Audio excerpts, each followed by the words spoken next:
Asset میں نہیں ہے جو کہ ہمیں کراس کر کے افغانستان جس کو جانا پڑے. تو کون سی فلائٹس ہوں گی جو پاکستان ایئر اسپیس یوز کریں گی, اور وہ کیوں کریں گی؟ وہ دیگر جو سینٹرل ایشین کنٹریز ہیں اس کی طرف سے بھی تو آ سکتی ہیں افغانستان جس طرف امریکہ کی بیسز ہیں. نہیں, میں نہیں سمجھتا کہ نارتھ سے پریکٹیکل ہے. جب آپ کو یاد ہے کہ سلالہ کا واقعہ ہوا تھا 2011 میں اور ہم نے بند کر دی تھی 1 سال سے کم عرصے کے لیے, تو ناردرن روٹ امریکہ نے کر کے استعمال دیکھ لیا تھا, نہیں بنی تھی بات. اور اب تو ویسے بھی روس کی طرف سے اس طرح کا تعاون امریکہ کو اویلیبل نہیں ہے. لیکن جو ان کے بحری اڈے ہیں باقاعدہ بحرین میں, قطر میں, وہاں پہ گلف میں, تو ان کو ایران کے راستے تو نہیں ملے گی جگہ, اور ویسٹ تو بہت ہی پھر دور جانا پڑے گا, تو پاکستان کی فضا سے اٹھنا پڑے گا. لیکن میں یہ کہنا چاہ رہا ہوں کہ پاکستان نے تو یہ واضح کر دیا اور بہت اچھا کیا ہے کہ یہ کہہ دیا گیا we will be your partners in peace.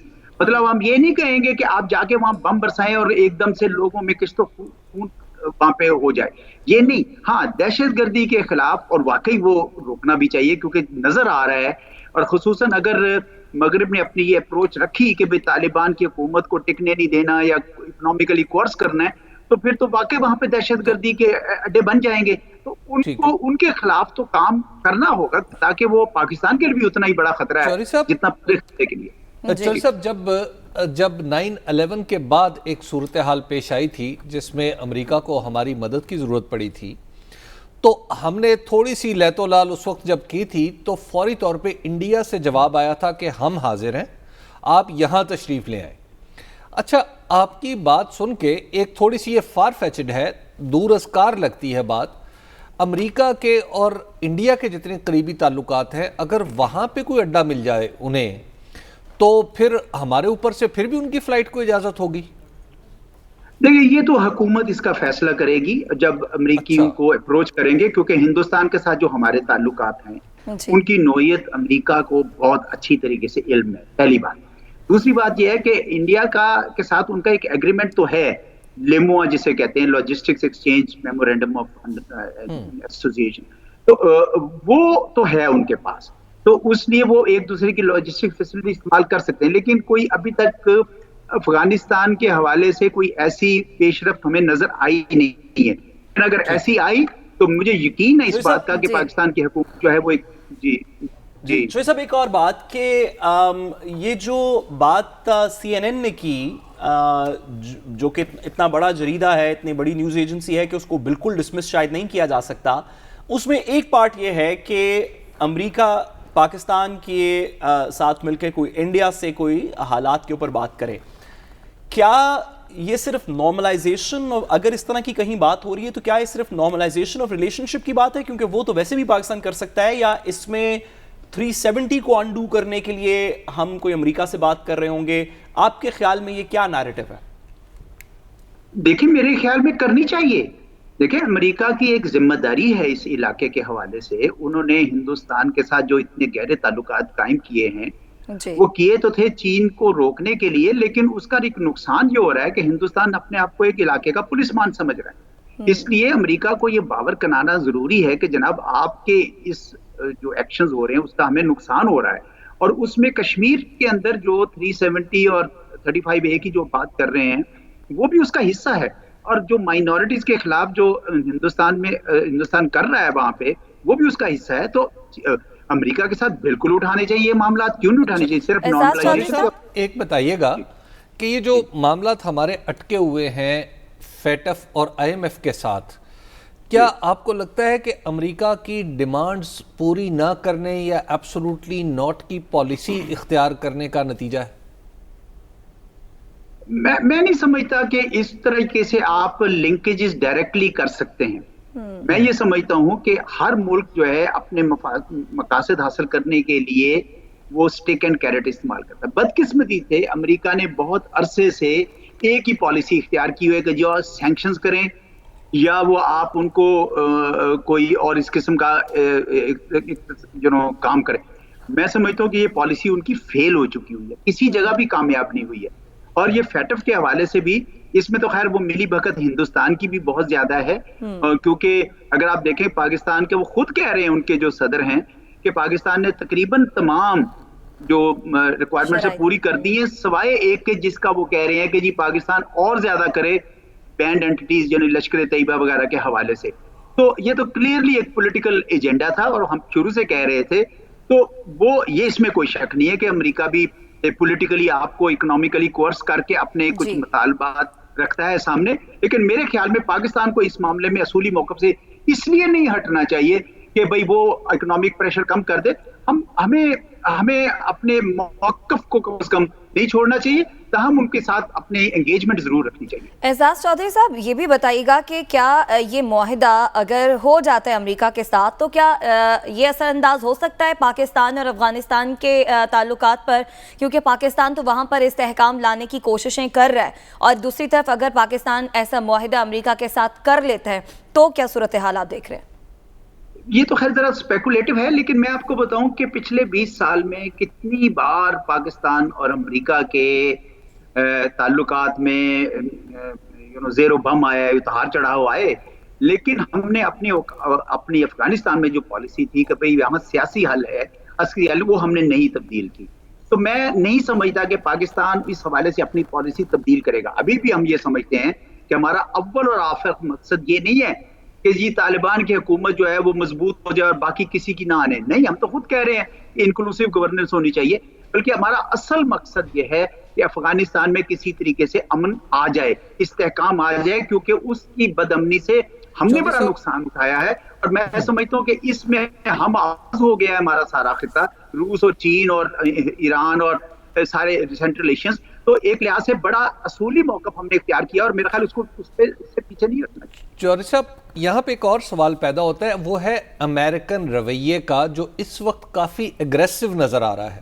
اگرچہ not to the tune of 2001، لیکن آج بھی اگر آپ امریکن عہدیداروں سے بات کرتے ہیں تو یا ان کی تقریریں سنتے ہیں تو وہ بہت اگریسولی چاہتے ہیں کہ پاکستان کوئی رول پلے کرے افغانستان کی سٹیبلائزیشن میں، اور دوسری بات ہے کہ یہاں پر کوئی سینکچری نہ بنے ٹیررسٹس کے لیے. تو اتنے ایگریشن کو ہم کیا سنبھال سکتے ہیں کہ ایسا تو نہیں ہوگا کہ اس ایگریشن میں امریکہ ہمارا کوئی بڑا نقصان کر ڈالے؟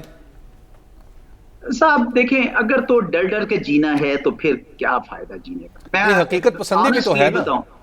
نہیں سر، نہیں ہوگا. میں آپ کو بتاؤں کہ یہ ہم کئی بار آنے والے خوف کو، جو خوف ہوتا بھی نہیں، اس کو کھینچ تان کے اپنے سر پہ لیا. ایسا نہیں ہے، امریکہ کبھی بھی نہیں کر سکتا. Pakistan is far too important for United States to do any such thing. ٹھیک ہے، پہلے آپ کے پاس سینکشنز بھی لگی ہیں، سارا کچھ لگے، لیکن کیا ہو گیا آپ نے ان سینکشن سے؟ بلکہ آپ زیادہ توانا ہو کے نکلے. تو میں یہ نہیں سمجھتا کہ امریکہ اس طرح کرے گا. دیکھیں ہم اکنامیکلی بڑے فیبل ہیں نا، ہماری جو معاشی مجبوریاں ہیں وہ ہمیں پریشان کر رہی ہیں. نہیں، وہ ٹھیک ہے، وہ پریشانی بھی جو ہے وہ یہ درست ہے کہ پاکستان کو اپنے اکنامک ہاؤس ان آرڈر کرنا چاہیے، اس کے اوپر توجہ دینی چاہیے، میں مانتا ہوں اس بات کو. لیکن یہ معاملہ اگر امریکہ کے نیچے لگ کے اور ان کو کہیں کہ نہیں جی آپ نے جو کرنا ہے وہ صحیح ہے، یہ ٹھیک، وہ پھر بھی ٹھیک نہیں ہوگا بلکہ خراب ہوگا. ضرورت ہے. شوئی صاحب ایک اور بات جو کہ کہیں پہ اخباروں میں ایک وقت میں کور ہوئی لیکن اس کے اوپر صحیح طرح کلیئرٹی نہیں ہے، آپ نے اس پہ تھوڑا سا ریفرنس دیا، جو ہماری گراؤنڈ اور ایئر ایگریمنٹس امریکہ کے ساتھ موجود ہیں جو کہ 2001 سے آنورڈز ہیں، جس میں پتہ نہیں شاید انہیں جی لاک اور اے لاک اور اس طرح کا شاید ان کا نام ہے، جس کے اندر ہم ان کے ساتھ کوئی کوآپریشن کرتے ہیں، لاجسٹکس کی بھی، کمیونیکیشن کی بھی، دیگر ٹرانسپورٹ کی بھی. بات کچھ اس طرح کی اخباروں کے اندر کور ہوئی کہ وہ اگریمنٹس ویلڈ ہیں 2023 تک، یعنی کہ ابھی وہ ایکسپائر نہیں ہوئے. کیا جو کانورسیشن ہو رہی ہے پاکستان اور امریکہ کی افغانستان کے اور ٹیررزم کے پرسپیکٹو میں، کیا اس میں وہ والی اگریمنٹس میٹر کرتے ہیں یا وہ ری نیگوشیٹ ہوں گے، یا آپ کی اس میں ویزیبلٹی کیا ہے؟ یہ ہو سکتا ہے کہ اس کے خط و خال میں تھوڑی تبدیلی آئے، کیونکہ افغانستان میں ایک بہت بڑی بنیادی تبدیلی آ چکی ہے. اس وجہ سے پاکستان ان کے ساتھ کوئی اس معاملے میں بات چیت کر سکتا ہے. اور میرے خیال میں اس کا جو کسوٹی ہوگی، اس کا جو معیار ہوگا وہ یہ ہوگا کہ افغانستان میں اب آپ جا کے بم نہیں برسائیں گے، بلکہ ٹارگیٹڈ ہوگا اور صرف دہشت گرد تنظیموں کے خلاف جو ہے وہ کام کیا جائے گا. یہ نیگوشیشن جاری رہنی چاہیے. اور اگر نہیں، اگر مجھے نہیں پتا فرینکلی کہ 2023 میں ایکسپائر ہو رہا ہے کہ نہیں ہو رہا ہے، لیکن اگر ہو رہا ہے تو یہ ایک اچھا موقع ہوگا. ایک اور میں اس معاملے میں جی چودھری صاحب آپ بات مکمل کیجئے. جی میں ایک اور نقطہ یہ دینا چاہ رہا تھا کہ دیکھیں یہ پاکستان نے فری میں یہ کام کیا کہ ہماری سرزمین جو ہے نا بری لحاظ سے بھی اور ہوائی فضا کے، آپ کو پتا ہے کسی بھی جہاز کو اگر اڑنا ہو پاکستان کی فضا سے اس کو کچھ اس کی پیسے یا دینی پڑتی ہے، کہیں بھی کسی بھی ملک میں بھی یہ دیکھ لیں. تو اس وجہ سے میں یہ سمجھتا ہوں کہ پاکستان نے ایک بہت بڑی فیور کی ہوئی ہے امریکہ کو، جو میرے خیال میں بلینز آف ڈالرز کی، بلکہ میں اور یہ میرا اپنا ذاتی وہ ہے خیال کہ پاکستان کو وہ کیلکولیٹ کر کے ان کو بتانا چاہیے کہ بھائی اتنا ہمارا خرچہ ہوا ہے، اتنا جو آپ نے ہمیں پیسے دینے ہیں اس کے اوپر یہ بنتی ہے.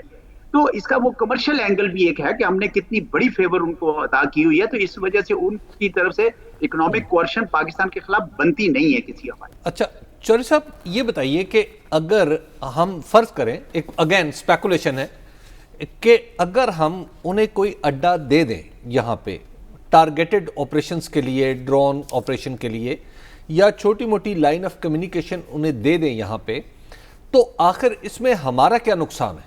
کیونکہ ہم بھی تو چاہتے ہیں کہ وہاں پہ ٹیررزم کی سینکچریز افغانستان میں نہ بنے. دیکھ میں نہیں سمجھتا کہ پاکستان کی سرزمین کو اڈا کوئی بھی دینا چاہیے، اور اس کی دو تین وجوہات ہیں. پہلی وجہ تو یہ ہے کہ پاکستان نے اس کی وجہ سے نقصان اٹھایا. یاد آپ کو ہوگا کہ ہمارے ملک کے اندر ہی اس اڈے سے کئی ڈرون اٹھ کے ہمارے ملک کے اوپر بم برساتے تھے. دوسری وجہ کہ پاکستان کی عوام اس قسم کی معاملے کو قبول نہیں کریں گے، بالکل نہیں کریں گے. اور تیسری وجہ یہ ہے کہ کل کو وہ اڈا ایکسپینڈ کر کے اور کئی معاملات میں ہمارے خرابی پیدا کر دے، سی پیک یہ وہ، دوسرے پاکستان کے چیف کے ساتھ تعلقات کو بھی خراب کر سکتا ہے. میں ذاتی طور پر یہ مشورہ دوں گا اگر یہ معاملہ اس طرف جائے کہ پاکستان کو بالکل اس قسم کا کوئی اڈا نہیں دینا چاہیے. اچھا تو درمیانی صورت کیا ہو سکتی ہے؟ درمیانی صورت یہ ہے کہ تعاون ہو باہمی اعتماد کی بنیاد پر اور باہمی مفاد کی بنیاد پر. باہمی اعتماد یہ ہے کہ امریکہ ہمیں بتائے گا کہ وہ افغانستان میں امن کی خاطر وہ کام کر رہا ہے یا کسی اور وجہ سے کر رہا ہے. اور باہمی مفاد یہ ہوگا کہ وہاں پہ جو دہشت گرد تنظیموں کے حوالے سے جو انٹیلیجنس ہے وہ شیئرنگ ہوگی اس کی، اور اس میں جو پاکستان کے خلاف جو دہشت گرد تنظیمیں وہاں پہ پھلتی پھولتی رہی ہیں، جن کے اوپر اس طرح کا ایکشن نہیں کیا گیا ٹی ٹی پی اور بی ایل اے کے خلاف، وہ ایکشن بھی اس کے اندر شامل ہوگا. جی بہت شکریہ. سابق سیکرٹری خارجہ اعزاز احمد چودھری صاحب ہمارے ساتھ موجود تھے. بریک کا وقت ہے، بریک سے واپس آئیں گے، مزید بات کریں گے، ہمارے ساتھ رہیے گا.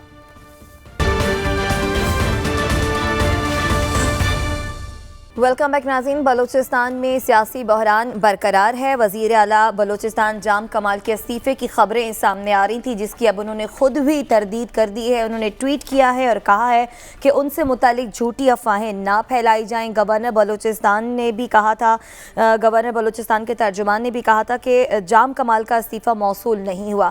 پھر معاملہ یہ بھی چل رہا ہے بلوچستان اسمبلی میں عدم اعتماد کی تحریک کا، جو کہ پیش کر دی گئی ہے، لیکن اس پر اب رائے شماری 25 اکتوبر کو ہوگی اور 25 اکتوبر کو ہی پتہ چلے گا کہ کون کس کے حق میں ہے. لیکن تحریک عدم اعتماد کی بلوچستان عوامی پارٹی کے ناراض ارکان اور اپوزیشن نے بھی حمایت کی ہے. اس کے بعد ہم پاکستانی سیاست میں جو بے یقینی کی فضا ہے اس پر بھی ہم بات کریں گے. حبیب صاحب یہ بتائیے گا، استعفے کی خبریں سامنے آ رہی تھیں جس کی جام کمال نے تو تردید کر دی، اور وہ یہ بھی کہہ رہے ہیں کہ ان سے متعلق کسی قسم کی کوئی جھوٹی افواہیں نہ پھیلائیں. پھر 25 اکتوبر کو یہ اس پر رائے شماری بھی ہونی ہے عدم اعتماد کی تحریک پر. کیا چل رہا ہے؟ کیا صورتحال سٹک ہے؟ کچھ اس کا حل نکلے گا؟ دیکھیے ایک تو اس بات پہ آپ کو کوئی پریشانی نہیں ہونی چاہیے کہ یہ ایک ڈیموکریٹک ایکٹیویٹی ہے. پاکستان کے کانسٹیٹیوشن کے اندر لکھا ہوا ہے کہ اگر کوئی وزیر اعلیٰ یا وزیر اعظم کسی طریقے سے آپ نے تبدیل کرنا ہے تو کانسٹیٹیوشنلی یہ راستہ ہے، اور اسمبلی کے اندر سے گزر کے جاتا ہے، نیا آدمی اس کی جگہ لے سکتا ہے. تو لہٰذا یہ ایک پاکستان کے دستور کے اندر دی ہوئی ڈیموکریٹک ایکٹیویٹی ہے، لہٰذا اس سے تو پریشان ہونے کی ضرورت نہیں ہے. دوسری بات یہ ہے کہ جام کمال خان صاحب کے خلاف اچانک یہ کیمپین شروع کیوں ہوئی. اس کے کچھ حصے میں آپ کو بتا چکا ہوں کہ وہاں پہ دراصل جام کمال صاحب جو ہیں وہ مالی معاملات کے بارے میں بہت ہی اسٹرکٹ ہیں. پاکستان کی جمہوریت کا یہ خاصہ ہے کہ اس نے کسی نہ کسی درجے میں کم از کم ایک شخص ایسا ضرور نکلا ہمارے میں سے ہی، جام کمال کی صورت میں، کہ جس نے کرپشن کی طرف جاتے ہوئے پیسے کو روکنے کی کوشش کی. وہ کامیاب کتنا ہو پایا اس بارے میں یہ تو تاریخ کا سوال ہے، لیکن اہم ترین بات یہ ہے کہ اس شخص نے اس پائپ پر پاؤں رکھا جہاں سے پیسہ بلوچستان کے عوام کا نکل کے لوگوں کی جیبوں میں جا رہا تھا، اور 3 سال تک وہ اس کوشش میں کامیاب رہا۔ تو لہٰذا جام کمال صاحب نے یہ کام تو کر کے دکھا دیا ہے کہ اگر کوئی وزیر اعلیٰ، اور اگر ان کو دیکھ کے کوئی وزیر اعظم بھی یہ نصیحت پکڑ لے کہ میں نے کس طرح کرپشن روکنی ہے، تو وہ آج بھی روک سکتا ہے۔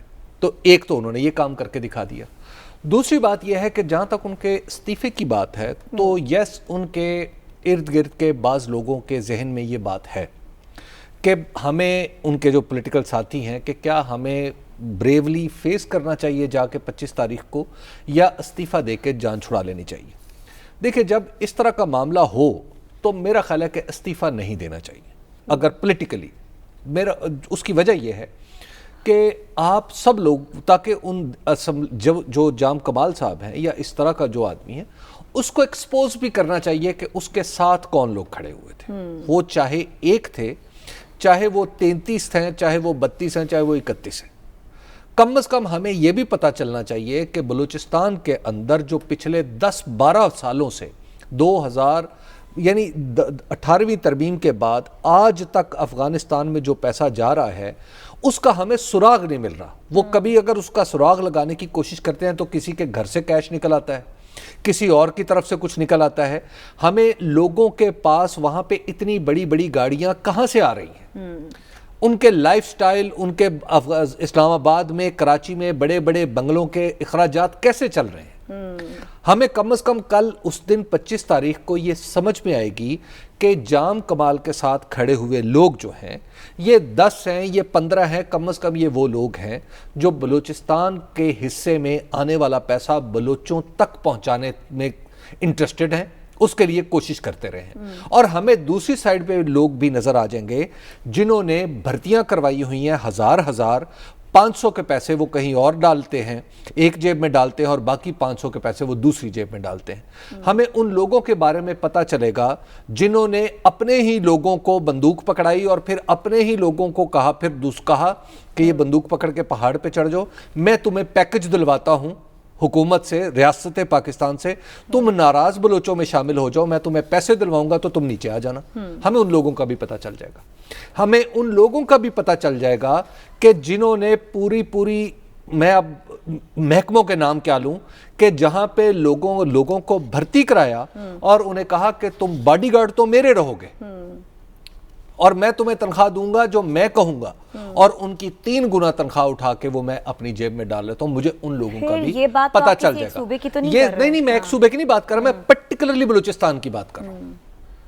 ہمیں ان لوگوں کا بھی پتہ چلے گا جس کے آگے اور پیچھے 13 گاڑیاں چلتی ہیں، اور 13 گاڑیوں کے اگر آپ نمبر اٹھا کے پیچھے چلیں تو آپ کو پتہ چلے گا کہ یہ کون سے محکموں کے ہیں، یہ کب خریدی گئی اور کیسے خریدی گئی۔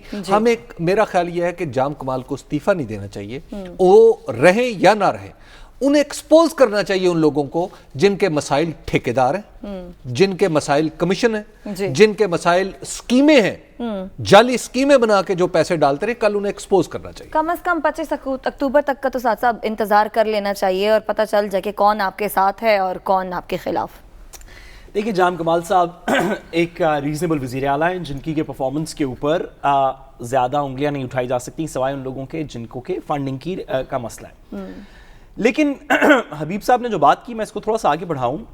ہمیں جام کمال صاحب کی ووٹنگ کا انتظار نہیں کرنا چاہیے، یہ والی بات تو ویسے بھی پتہ چل سکتی ہے، بلکہ پتہ ہے کہ وہ کون سے لوگ ہیں جنہوں نے بھرتیاں کروائیں اور لوگ آج تک ان کے موبائل ان کے اپنے گارڈز ہیں، وہ کون سے لوگ ہیں جنہوں نے اربوں روپے کے پروجیکٹس جو ہیں منظور کروائے، نہ وہاں پہ سڑک ہے، نہ وہ اسکول ہے، نہ وہاں پہ ٹیچر ہے، نہ ہسپتال ہے، جس کے نہ صرف کہ اس سڑک، اس اسکول، اس ہسپتال کے نہ صرف کے پیسے منظور کروائے گئے، بلکہ اس کے بعد ہر سال اس کی مینٹیننس کے پیسے بھی لیے جا رہے ہیں، اور کیونکہ وہ 2 سال پہلے بنایا گیا تھا، 3 سال پہلے بنایا گیا تھا، تو وہ لوگ کون ہیں یہ تو ہمیں پتہ ہے۔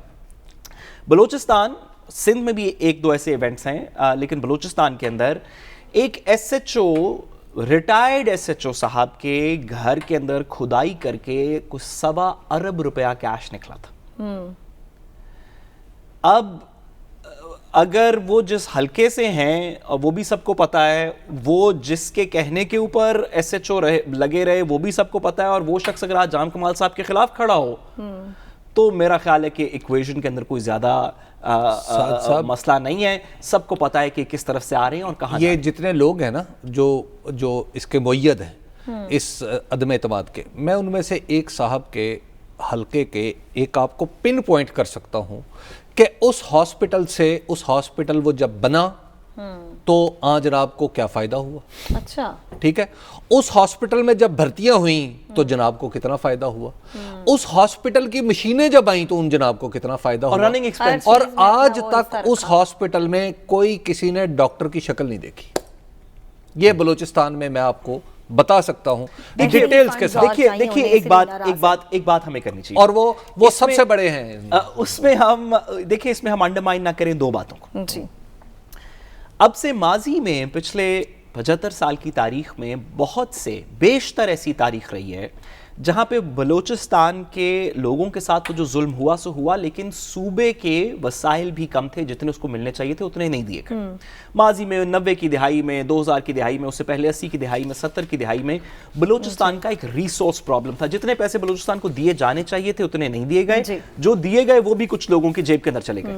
لیکن 18ویں ترمیم کے بعد جہاں پہ 50,000 ہم 18ویں ترمیم کے مسائل پہ بحث کر سکتے ہیں, اور میں 18ویں ترمیم کا ناقد ہوں, لیکن 18ویں ترمیم کے بعد بلوچستان صوبے نے اپنے وسائل کے بارے میں کمپلین نہیں کیا. یہ نہیں کہا کہ ہمیں کلیکٹیولی پیسے کم مل رہے ہیں. مسئلہ یہ ہے کہ جب بلوچستان کے اندر پیسے چلے جاتے ہیں تو کوئی کہتا ہے کہ میں یہ سکول جو کہ پچھلے 30 سال میں 4 دفعہ میں بنوا چکا ہوں اور آج تک اس کی ایک اینٹ نہیں لگی, میں اس کو 5ویں دفعہ بنوانا چاہتا ہوں, تو اس کے لیے مجھے اسکیم دی جائے, اور جام کمال صاحب نہیں دینا چاہتے, تو اب اس کے اندر کیا کہہ سکتے ہیں. صحیح ہے جی, بریک کی جانب بڑھیں گے. ابھی تو ہم نے بلوچستان میں جو سیاسی بحران ہے اس پر بات کر لی, پاکستانی سیاست میں جو بے یقینی چھائی ہے اس پر ہم بات کریں گے اس بریک کے بعد.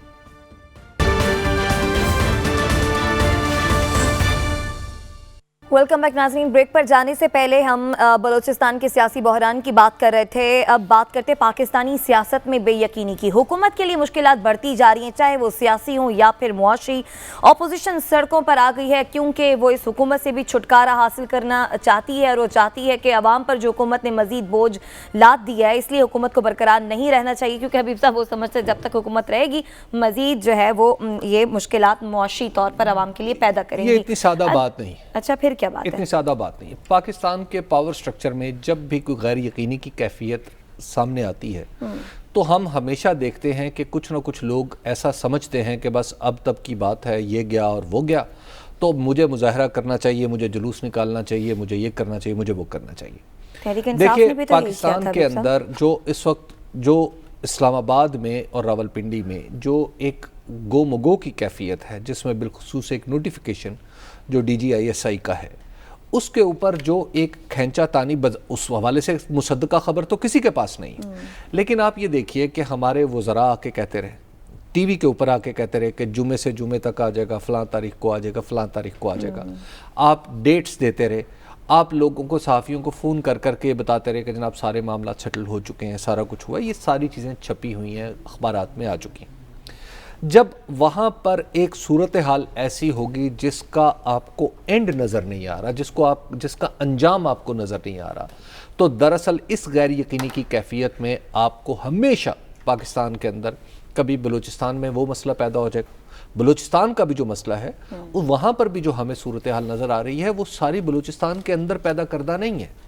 اس کے کچھ جو جڑیں ہیں اس مصیبت کی یا اس مسئلے کی, جو کچھ جڑیں ہیں وہ آپ کو اسلام آباد میں بھی نظر آئیں گی.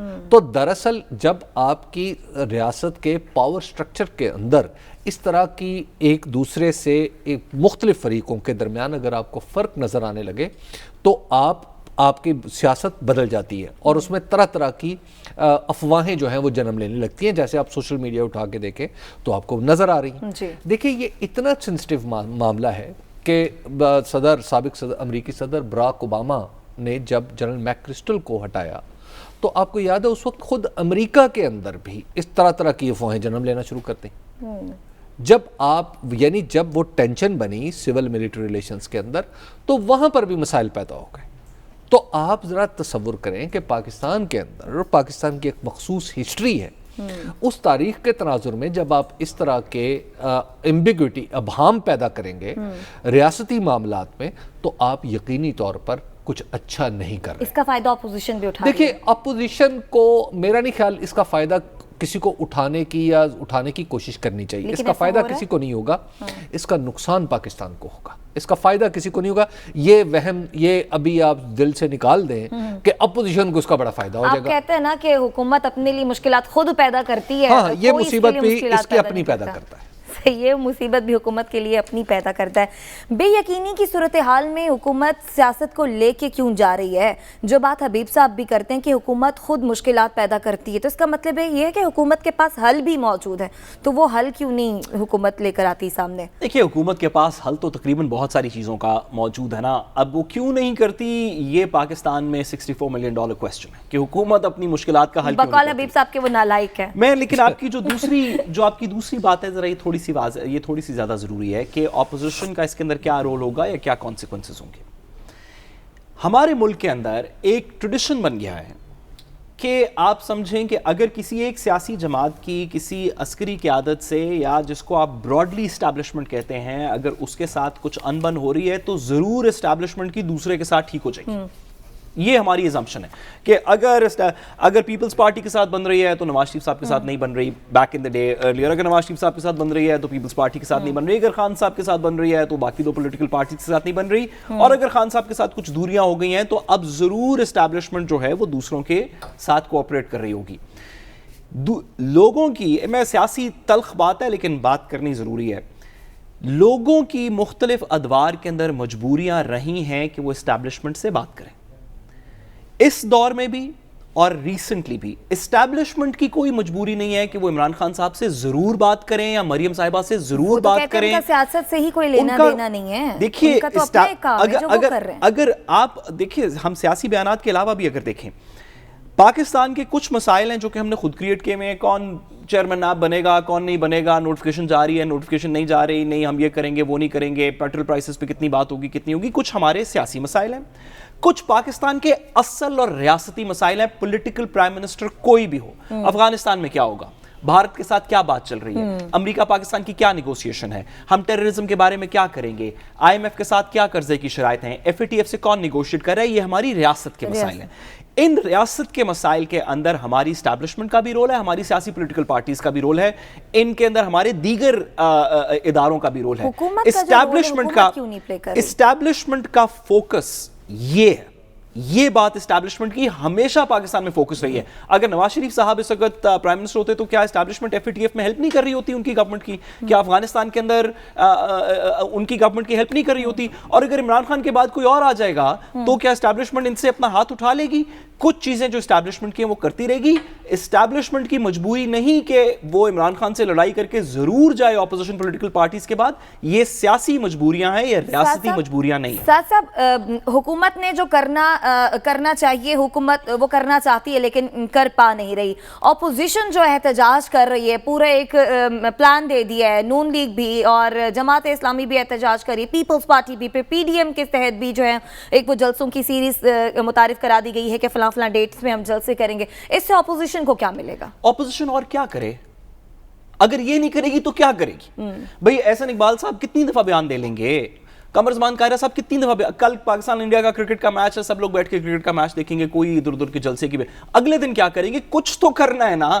آپ اور میں اور حبیب اکرم صاحب اور دیگر لوگ اپوزیشن کے فون کر کے پوچھتے ہیں کہ جی پھر تہاڈا کی پلان ہے؟ اگر وہ کہیں کہ ساڈا کوئی پلان نہیں تو ہم ان سے واپس کیا کہیں گے؟ وہ یہی کہیں گے نا کہ پرسوں ہم فیصل آباد میں ہیں, پھر ہم بلوچستان جائیں گے, پھر ہم گجرانوالہ آئیں گے, پھر ہم پشاور جائیں گے, پھر ہم کراچی. وہ اور کیا کریں؟ اس سے کوئی فرق نہیں پڑتا اس وقت کہ اپوزیشن نے اب سے پہلے بھی جلسے کیے, اب سے بعد میں بھی کیے.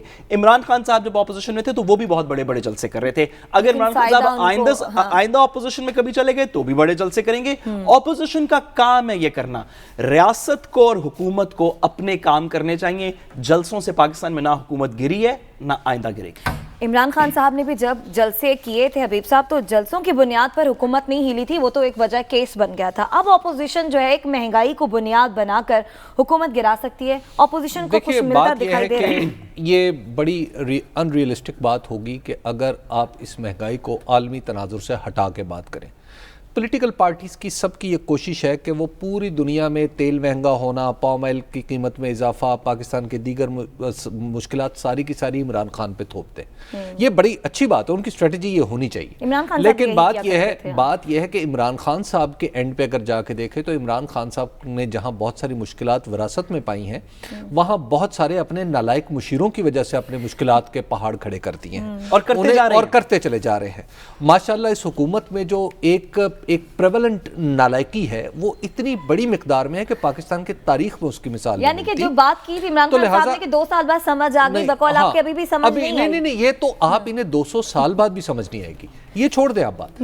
دیکھیے بات یہ ہے کہ ہم خالصتاً اگر اپنے پولیٹیکل ارینا کی بات کریں تو ہمیں ماننا پڑے گا کہ ہمارے پاس یہی 3-4 کریکٹر ہیں. ٹھیک ہے، ان 3-4 کریکٹرز کا اتفاق تو شاید اگر یہ سارے کسی درجے سے میں اکٹھے بیٹھ جائیں، اتفاق تو شاید کچھ معجزہ برپا نہ بھی کرے، لیکن آپ کوئی نہ کوئی راستہ نکال سکتا ہے. لیکن اگر آپ یہ سمجھیں کہ یہ اکیلے ایک کے بعد دوسرا آئے گا اور دوسرے کے بعد تیسرا آئے گا اور یہ مسائل حل کر لیں گے، تو یہ بات لکھ کے رکھ لیں کہ ایسا نہیں ہوگا. ٹھیک ہے جی، اس کے ساتھ ہی پروگرام سے اجازت دیجیے، آپ سے کل ملاقات ہوگی اللہ نگہبان.